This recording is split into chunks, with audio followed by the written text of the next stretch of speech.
want to show you right now is I want to show you a little bit about how the prep process goes for a director. This is my office. Here's what happens first.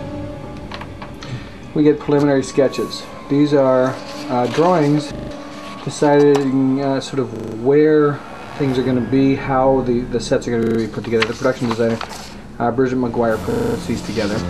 These are her rough sketches, which she'll bring to me. Here's a concept picture of the grate that O'Neill was lying against, or will be lying against. A full color rendition of the windows that are going to be in Paul's torture chamber.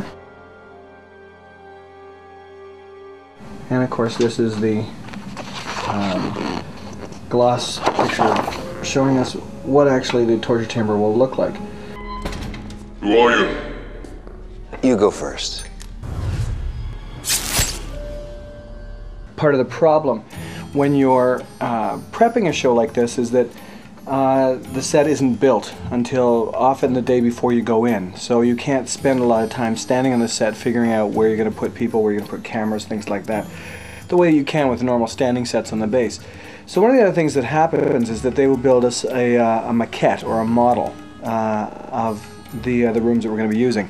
Now here's an example of the maquette of the torture chamber itself. Little O'Neill hanging up over there. So a couple of things that this allows me to do. One is I can see perspective. I can see how big the people are compared to the set itself. It also allows me to do this. I have to figure out what's going to happen when we actually shoot O'Neill on this set, because we're going to see it like this. We're going to be shooting O'Neill from here. The truth is rewarded. I don't know anything else. There may be much more you know. But it'll come to you. In time. The other set, of course, is the corridor set that ends in the cell.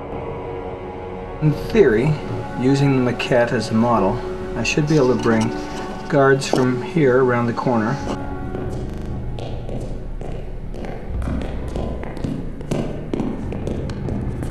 And we should be able to see this kind of an over, where we see O'Neill standing at the back of the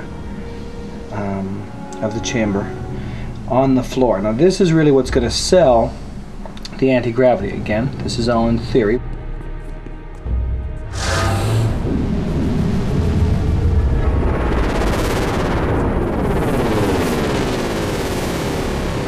Now this becomes a very complicated shot, the one that I've just done with this camera, because in order to bring somebody from here to here, of course O'Neill can't be standing on the floor back there. That's not going to work.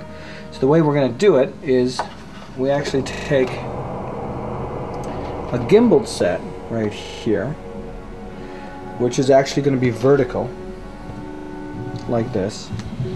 It's a second set, like the one we built there. And you shoot from up above.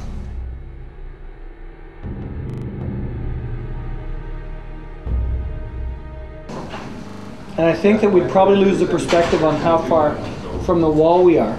And I think this might be a little bit easier, because I certainly cover the whole thing. So. And hopefully I'll have this camera and be able to show you somewhere in this behind the scenes how that actually works. A little bit further than that. There. That's the shot. You've got the shot right there. Is it you?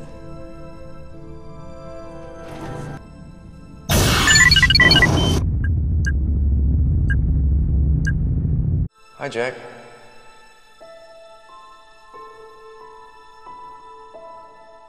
Daniel. I leave and look at the mess you get yourself into.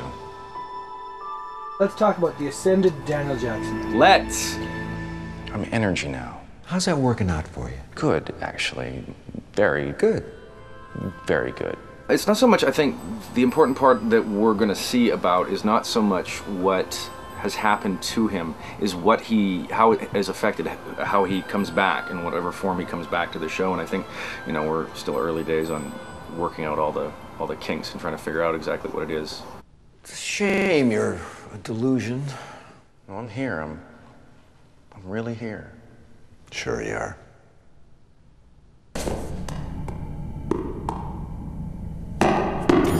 My only important part about it is that the character be no different. The character be no omnipotent, angelic person that he's still the pathos-ridden fool that he always was, and we're basically just seeing an old friend come back and talk to a friend and try and be as helpful as possible. The only difference is that no one else seems to be able to see him. What if you did a little scouting for me? That'd be all right, wouldn't it? No. I'm not asking you to knock down walls or anything, just a little recon. You can't fight your way out of this. Then help me! Not that way. They can see you, right? I'll come back. A distraction, that's all I'm asking for. I promise. Or something like that.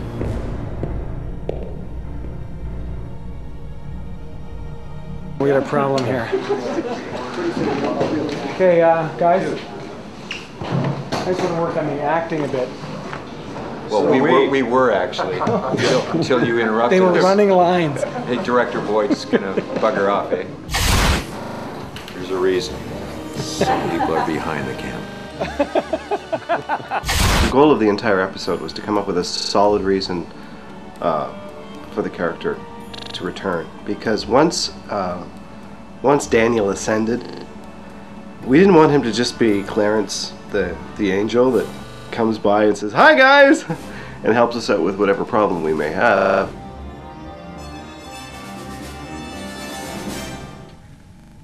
I told you I'd come back. I knew. Was really here. I am. Then do something. Listen to me. I don't want to go through that again. I'd have busted you out, blown this to all. You can't say that on DVD.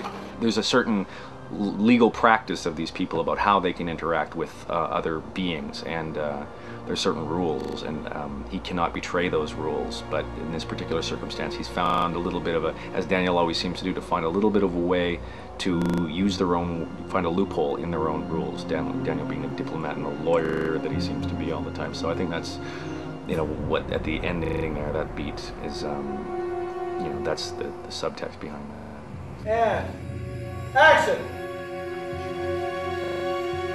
But you, in the place you're at right now, you don't have any other choices. Except that outfit. Line? We're not just talking about your life. Oh, I'm into it. We're talking about your soul. This is it. What I'm offering you is your only way out. You're wrong about that. You kill me again, and you could put an end to it. You could stop it. You could be the one. I do it for you. You know that you would. When they lock Rick and I in a room to act, and they don't give us any damn props. Or I think it was done on purpose. Or furniture, nothing to hide behind, nothing to grab hold, nothing to play with. Show me how Daniel Jackson disappears in the scene. What is that over there?